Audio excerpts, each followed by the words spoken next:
One of the biggest challenges faced by education and skilling sector is to impart vocational skilling to its sizable population, hence bringing a generation of creators and not just consumers. Today we have with us Prateek Bhardwaj, founder of Skillinabox, to share the very insights of his journey on our webinar series Utalk with UIncept. I welcome you, Prateek. Thank you, Divya. Thank you for having me here today. So Prateek, why Skillinabox? You were already in the skilling space in your previous ventures, CSB, Education and Skills. So why did you come up with this one? CSB is my first startup, and you have to go back in the days a bit to understand on how I actually started that startup. So I've always been like an entrepreneur in my whole journey days of mechanical engineering, which I was doing from VIT Vellore. Okay. I actually started a whole aero modeling team at VIT. This was called as Assailing Falcons, and so that was my first stint of entrepreneurship over there. And this was when, in which year? This is back in 2009, and 2009 was when we started the first aero modeling team of VIT University. We represented that team at the Lockheed Martin Air Base in the US, and we I think stood about 6th in the whole world out of 70 teams. So that was like an achievement for us at that point of time. That was my first entrepreneurial stint, I would say. Now, as of course the years went by, skill was always, I think I've always considered skill as a very important tool for anybody, whether it is for probably studying or doing anything, or even playing a sport or playing a game online or anything. So if you're not skilled enough, you won't be at the top of the ladder. And right. If you look at my whole journey as a kid, I have been an army kid, so and I have been an athlete all my life. So I think what the teaching we have got over there from my father and the army is that never stop to hustle, and there is always the number one spot. Number two is also the second one. So we've always learned that you have to always keep trying to actually reach to the top. And I've been an athlete all my life because of that whole factor. I have been a state level athlete, a basketball player, and so winning and doing things has always been my stuff. So the same thing came into college when I started my first entrepreneurial stint. And if you look at the whole statistics, we have about 500 million unskilled people. Right. That is about 40-50 crores of the whole population of India, and growing, and this is growing. So, and this I'm talking about 2011. So of course we've come a long way. We're a decade ahead right now, and I'm sure in the numbers as well. So that is where I thought that if I could actually launch a whole skill center to skill people. The great thing which happened to me was that NSDC was also born that in those years, the National Skill Development Corporation, and so the government was also investing very heavily into skilling. Still remember the first skilling program which we started at my first startup was STAR, Standard Training Assessment and Reward. That was probably the first skilling, short skilling program which was started by the government of India, which was free of cost for the students, and students used to get 10,000 rupees when they actually get a job? No, when they actually got skilled. It was free skilling all over India for all these job roles. And the great thing is that all these skilling is mapped to NSQF. NSQF is nothing but National Skill Qualification Framework.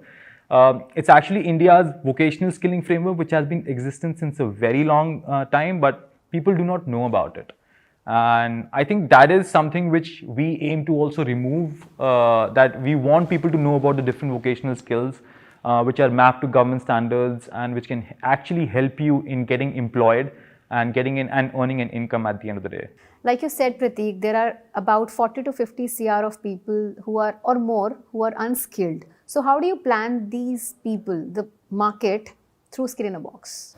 Yeah, see, this is the void which is actually present in the whole vocational skilling space.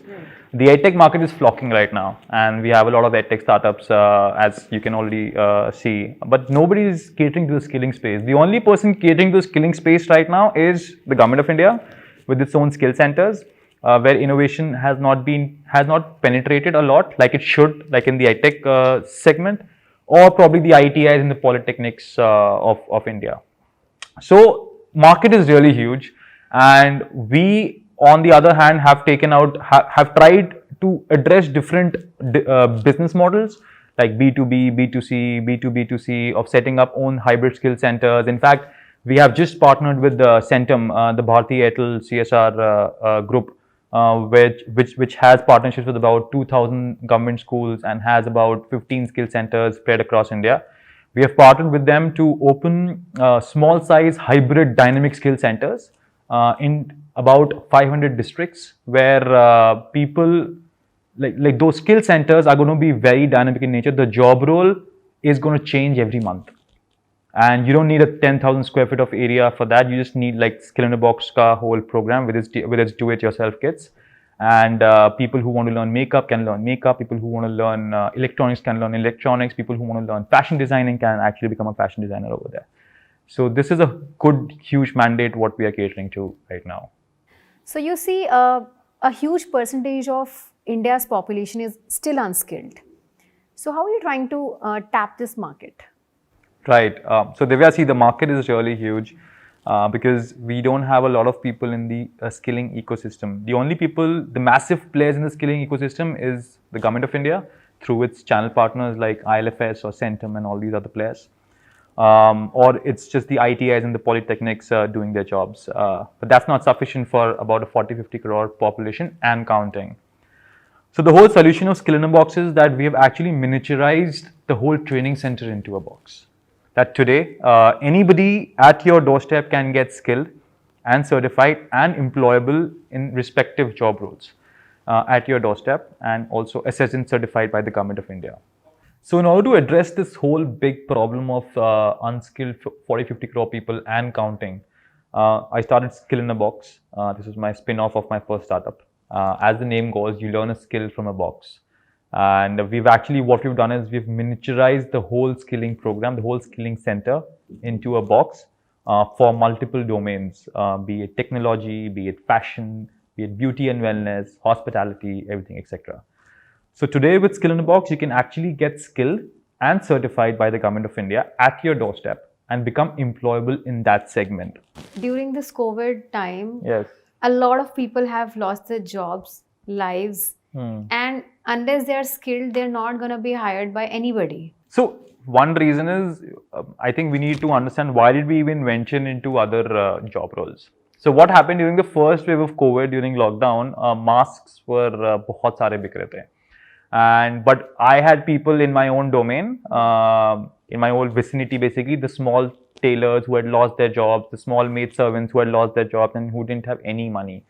But masks bik rahe the. So what I did was, in fact, Manish Gupta sir had called me also that time that if you can find a solution to generate employment.